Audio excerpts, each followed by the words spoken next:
Baby shark. Ah! In case you're wondering.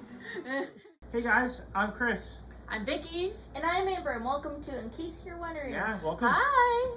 Hi. We know it's been a little while since the last time we recorded. It's weird.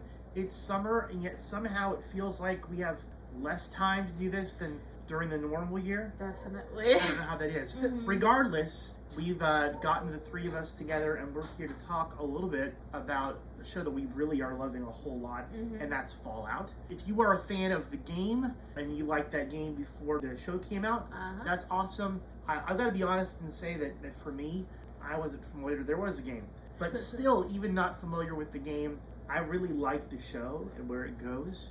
So we're going to be talking about that here tonight. Vicky, I'm going to throw you under the bus. Okay. First thing here, you were sort of the first one in our family to kind of get excited about Fallout. What are some things about the show? Like, what made it appeal to you? Why did you like it? So a lot of my friends are gamers.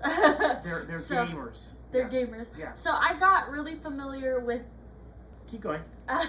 so I got really familiar with the game Fallout, and I was given kind of the synopsis of the game by my friends, and then I found out that there was also a TV show on Amazon Prime.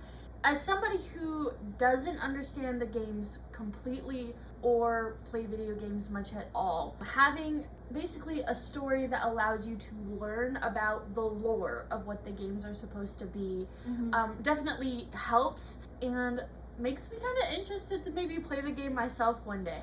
It definitely was something that I loved the idea about. I love post-apocalyptic, I love dystopian society. The music behind the games is always wonderful, so when I heard it in the show, you know, equally as wonderful. Yeah. And it was definitely a different show than I was used to watching, and I thought the storyline was pretty good. It told the hero's journey pretty well with Lucy, and we get kind of like a change in character and a growth of character with Maximus's character, where he is learning about himself, what he wants, what he's willing to do to get what he wants. But also when he meets Lucy, he kind of learns like humanity and friendship. Yeah. Like, those are the things that I really liked about the show, is just like, it was surprisingly funny at times, it was surprisingly very serious at times, and it had a lot of good surprises, I should say. Well, It it's very kind much of surprised making people. you kind of question what exactly is going to happen next. Yeah. Because it's like 1 second, you're like, you have to find this person that has like this code. And then the next, it's like, you're sawing his head off. You know, it's like, you don't think that they're going to do that, Right. you know, on the show. So I think that for me, you know, what I find that I like, number one, I love the music of my childhood in the show. Not really. Yeah, the music of the music was 1950s. 50s, right. No, and I totally joke and pick fun at myself a little bit. I do like that whole, I don't know if we call it steampunk, that it's, in one sense, it's futuristic, and they live in like an idealized past. You know, that's something that we see there. It's the future, but they're pretending that it's the 1950s. And so I thought that was really interesting. For some reason, all I'm thinking is, you know, like how for like space stations they have food storage, Right. and all that. But I'm like, how did you make these vaults able to grow food, especially in the 50s?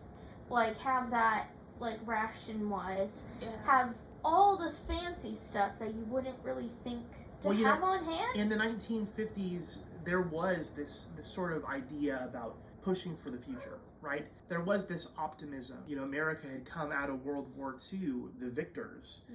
This idealized idea about what Americans could accomplish if we all worked together. And I think that was sort of the idea behind the vaults.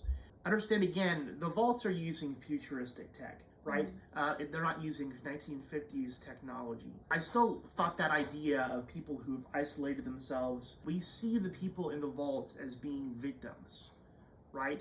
That they're the lone survivors. We find out throughout the story that things aren't quite as innocent as we would have liked to believe. And people that we thought were good really are bad, and vice versa. I think that was definitely the case. I think for me, I really like characters like Walton Goggins, who plays Cooper Howard. He's the Ghoul. I think it's really neat. He's a good Dad, dad. you want to know a fun fact about him? Yes. He plays Cecil in Invincible. Okay, Yeah. that makes sense. So a lot of characters that we're familiar Yeah. with, they kind of get around. I was thinking about other things that I enjoy here about the show, and like Vicky, I like dystopian fiction. I like these stories about like nightmare futures, and so I feel there's already that natural affinity here for the show. I think the other thing that I like about it, and I know Amber, we've had this discussion before about non-linear storytelling.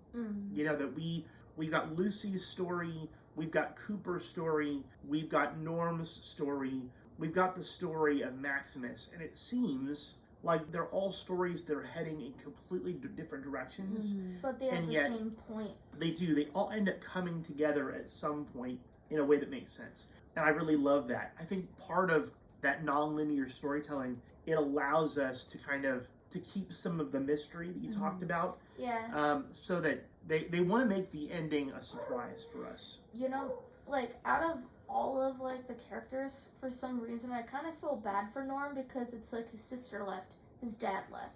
He was stuck in the vault the whole time. Nobody wanted to work with him. You know, and then the one time he actually found somebody to be with, they put him in Vault 32. I was trying to remember the vault number. Oop. But it's just, I kind of feel bad because he's kind of, like, stuck in one area and they won't let him kind of leave. I feel like, and first of all, Norm is played by Moisés Arias. He was on Hannah Montana and what other ones was he on? I'm trying to remember. He's been definitely in a lot of stuff. recognizable child actor. He had a part in Ender's Game. That's another place that I recognize him from. So he has a recognizable face. He's sort of like the kid who never grows up. Just with the beard, mustache. Right. You know? And I don't know how old Moisés is. I think he does his character well. I think we see that Norm and Lucy, they're siblings, and in many ways, they're both curious. Yes. Yeah. Right? Lucy's curiosity leads her to search for her father and leave the vault and explore the world. And I think Norm's curiosity, similar to Lucy's, causes him to go and search for the truth in what's happening in the vaults. And so I think that both of them go on their own individual, journeys for truth, and find some interesting things in the process. How do you guys feel about, like, this idea of, like, the cinematography? I know that, Amber, you're in film school, so, like, the way that they filmed the bombs in the beginning, the way that they filmed these fight scenes, how did you feel about that? I wanted to see from your film perspective how you felt. Like, for me, it kind of, I liked how they try to do, like, different angles than, like, most movies that tend to go more dystopian because, like, if you're talking about, like, Maze Runner or, like, let's say, like, The Giver, they tend to do a lot of, like, medium close-ups, long shots, medium shots, like bird's eye view. They don't do a lot of cowboy shots, but for the show, Fallout, they tend to use a lot more wide shots that have 2 to 3 people in one frame. So it's like if you're looking at like this on a frame, they're doing it in a Y format, so it's like a triangle. And I always thought that was always cool whenever I see that used, because they tend to do that in car scenes but you don't see it a lot in fighting scenes, so I really appreciate the effort they put into it to show the audience, like, hey, this is different. Like, there's gonna be gore here, so be careful. Like, it's... And we can't get through this episode without talking about my utmost favorite character, Dog Meat, which is the dog. Oh, wait, that was Dog Meat? Yeah, that's Dog Meat. I love that. Dog Meat. It's a terrible name. You know, I wouldn't put it past it if someone was just like, you're a dog, you eat meat. Dog meat. Now, there you go. The gamers who actually know the dog by the numbers, I'm so sorry, I don't remember the numbers of dog meat. Okay, I know how about this? Dog meat. If we find it, we'll put it somewhere here. Yeah. In But this realm. There you go. it's definitely one of the things that I really liked about the show is that Maximus's character, how we see him kind of get Bullied. Yeah, bullied, and kind of feel that power of the power suit, and then we see him want to take like the fusion core out of the the vaults and But then put it in his power suit. But then Lucy's like, no, you're Put it putting it back. back. And he's like, but. And then she's like, no we buts. And we had not realized just how big a deal that power core was. Yeah. He lost his power core and we thought, oh, it's just a battery. We find out that power core can literally power an entire vault system. Mm-hmm. That's pretty crazy. I think one of the things that I really like is, even though this is built or based off of a video game, each character has a very clear arc. Yeah. Right? For how their character begins to where they end at the end of the season. I really do feel that we see a lot of growth in who they are. And that's absolutely true with the character of Lucy. I think she goes from being this rather ignorant, almost childish character to having a more grown-up understanding of the world. Like, to be honest, I don't blame her, because what would you do if you're stuck in a vault since you were a baby? Other than what happens at the end, we're going to share that at some point. But when you are stuck in a tiny little area for the longest of time, and then the only time that you were able to be acting more like an adult is when she was married off, pretty much. Yeah. Or when she's left the vault to go save her dad. Like, I'm happy that she got that arc. I'm happy that she did. It's really interesting because if we're playing hard into the 1950s sensibility of the environment that she grew up in, the idea of women leaving the home, right, and going exploring the world independently without a man, that's huge. And I think that that's very intentional on their part, just as women were in the 1950s looking for their own form of feminism and liberation. Yeah. That Lucy finds that in the search for her dad. I think that's really important. But I love the arc for her character. I think we see the same thing with Cooper Howard, right? The Ghoul. Yeah. That it would be easy for us just to write him off as being a one-dimensional monster.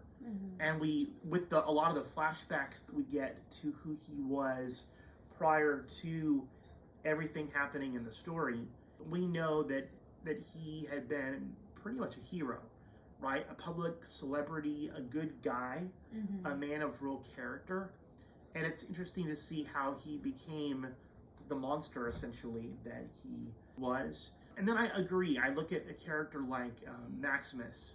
Yeah. He definitely demonstrates his ambition, his desire for power and influence.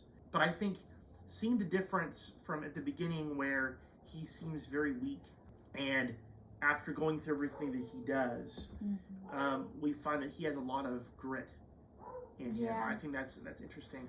And so for me, I would be remiss if I didn't kind of call out some of their characters who I think are notable in big or small ways. Zach Cherry, Leslie Uggams, Erik Estrada, and Chris Purnell.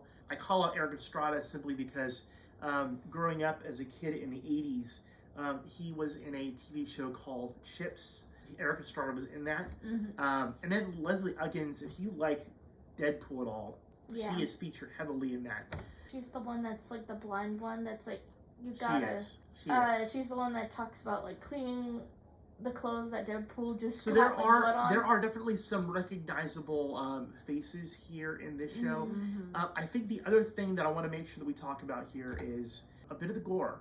Yeah. What do you guys think of the gore? It's very gory. I thought it was really good for this type of show to have that, because like that's how the game is. Now when I saw, the Squire's foot, that's when it hit my stomach. But that was it. Like, I was kind of doing like the FX thing, like, because I used to do FX when I was younger. If I have any photos, I'll find some. But it's just when I saw like someone's foot getting shot off, or like a razor was in a shoe and like their whole side of the foot was cut off, and I'm like, there's a scene in the show where the Ghoul, Cooper Howard, slices off Lucy's finger. yeah, but right? then she bit off his, so it's only fair. She did. And he was playing into that idea of the golden rule, an eye for an eye. And so she bit off his finger, he chopped off her finger. But definitely there is no shortage of blood. There is no shortage of sex and violence. And so this is one of those things where, again, if we talk about suitability for children, I don't know. I don't recommend that. So anybody who wants to watch this in front of the kid, depends on the family. Yeah. Be kind of go into it with the knowledge that this is not a children's show in general, it is adult. But that said, it's still really enjoyable. I wanted to add one more thing. Spoilers ahead. I just wanted to see, how did you feel about the shock surprises of Cooper's wife in the meeting, Volt 31 and 32, and Lucy's mom? How did you guys feel Put it about down below what you There say. were a lot of shockers. Spoilers ahead. If you guys have gotten to this point here in our video and you haven't done so already, hey, make sure you go ahead and subscribe. Leave us a comment, give us a like. We really do appreciate the love. As always, I'm Chris. I'm Vicky. And I'm Amber, and please don't be like the salamanders in Fallout 4, the weird oxalotl thing in the lake. You remember the one that took the head? Yes. Yeah, it's a salamander oxalotl beast things. But yeah, don't be like them. Yeah, don't do that. Be cool. All right, guys. Have a good night. Adios. Good night. Bye. Bye. In case you were